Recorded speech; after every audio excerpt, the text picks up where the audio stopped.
Hey guys, welcome back to the channel. So here's another combo video for you guys. This time it's on Lair of Darkness.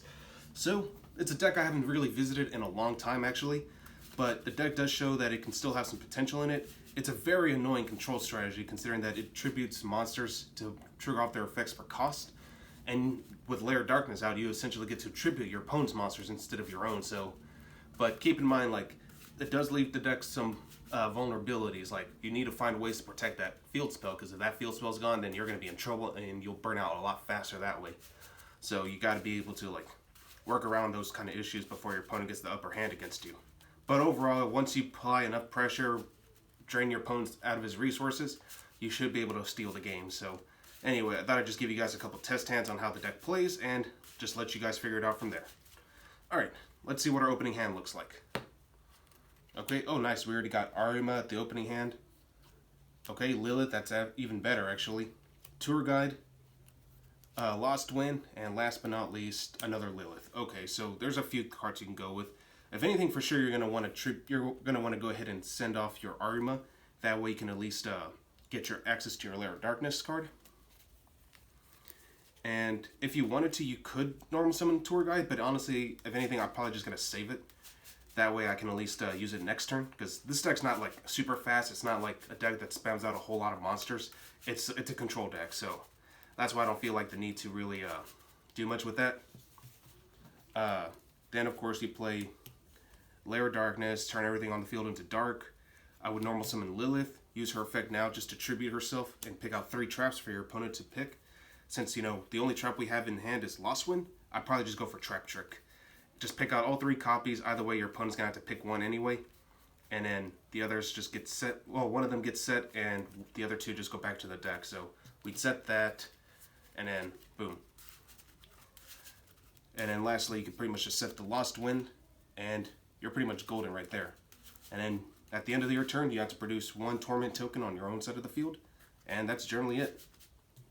So, like, again, that's basically what this deck does. It's just like you basically disrupt, you tribute for cost, and you keep producing tokens.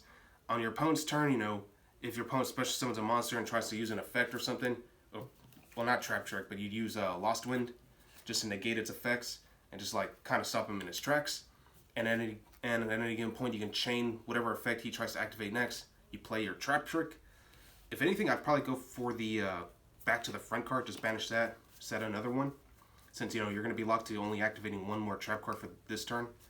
So you play back to the front, and then maybe during your opponent's end phase you can play back to the front just to bring back your Lilith back. That way you can put her in attack mode next turn.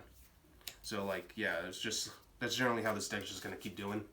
And you could potentially keep looping this. Now I'm hoping when Malice comes out, it'll definitely help the deck's recurability, because the deck does lose its trap cards fast and you need to be able to recur your trap cards. So I think Malice is definitely a good addition to the deck. Some people kind of underrate it, but I think it's good. So next turn, you know, okay, you can play Lair of Darkness, so if anything, just play it. Draw 2, but banish 1 dark monster. I'd probably go ahead and banish, since I already have a Lilith on board, I'll probably just banish this one since I can get access to another one anyway.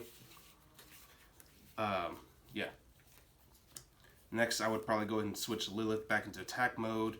If anything, you could tribute one of your opponent's monsters, since I'm sure he'll still have one, since, you know, you never really attacked him, and all you really did was just stall him. So, like, you tribute one of your opponent's monsters, pick out whatever 3 trap cards. I'll probably go, like, Ballista Squad and 1 copy of Compulsory. I should have brought some dice with me, so I'll just reveal, shuffle, and then I'll just kind of pick one at random. So, I don't know which one I set, honestly, but let's see. Okay, so I ended up setting Compulsory. And yeah, you basically just go from there. We have a dark monster already in their grave, so you could actually banish Arima from your grave. Just so you can special summon that Luna that's in our hand. And then afterwards, you could actually normal summon your Tour Guide, use her effect to special summon another Lilith from your deck, but her effects will be negated. Sadly, I did open up with that. I drew into that Sengen, but it's fine. You know, you can always use them for later. Third Lilith should be... I don't even see it. 1 second here. Oh, here it is. I overlooked it. So, yeah, that's generally what you're just going to keep doing, really. And then afterwards, you can pretty much just link climb from there. I'd probably get rid of the token and the negated Lilith. Make a Wee Witch's Apprentice. Or actually, better yet, I'd probably go for Barricade Board Blocker. That way I can at least keep Lair of Darkness protected. And then you could also link off Tour Guide and maybe Luna, since Luna by itself doesn't really do much. You can go into Nightmare Phoenix. That way this card never gets destroyed by battle. And I don't think your opponent would probably have a Spell and Trap, but if he did, you could always use that effect. Discard the Sanguine for cost, pop a card, get a free draw, and so on and so on. So that's generally all you have to keep doing. It's just go from there. And like I said, Lair of Darkness is really good. It's just it can't generate enough advantage to where you can actually pull off some really cool plays, but it just depends on how well it's used and how long you can keep it on board without getting it popped. All right, so let me go and shuffle everything back, and then I'll see if we can get a better hand. All right, so all right, 1 second here. All right, so let's see what we get. Now, Super Poly is also really good in this deck, as I mentioned. That's why I'm running 3 of them. So if I happen to open up with it, play Lair of Darkness, turn everything into dark, depending on how many monsters your opponent has, it's very easy just to clear up his entire board and just leave him wide open for a direct attack. All right. All right, so let's see what our opening hand looks like now. Okay, we got Lost Wind again. Trap Trick. I always love seeing Trap Trick.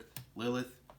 Alright. Lair of Darkness right off the bat, so we already got enough to really pull off enough. And another trap card. So yeah, there's plenty I could do right here. So, let's see. For sure I'm going to activate the Lair of Darkness. You always got to activate that. Heck, you don't even need to tribute Lilith since, you do have enough trap cards to work with. So you could normal summon her. Actually, no, if you do want it to, you could actually go and tribute her off. That way you can still have a token. You set the other 3 cards, of course.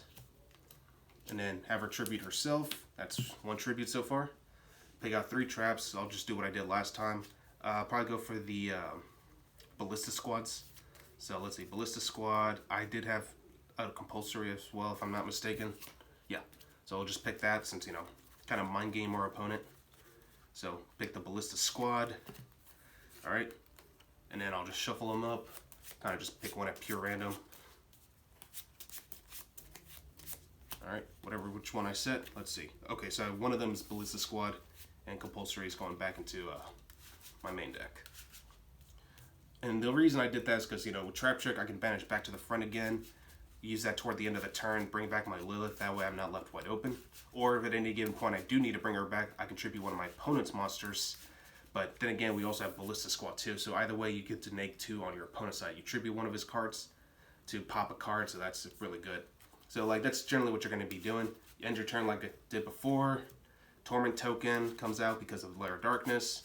And then you just basically go from there. Just keep disrupting your opponent with any one of these trap cards, and you're set to go. So like I said, that's really all this deck's just going to keep doing.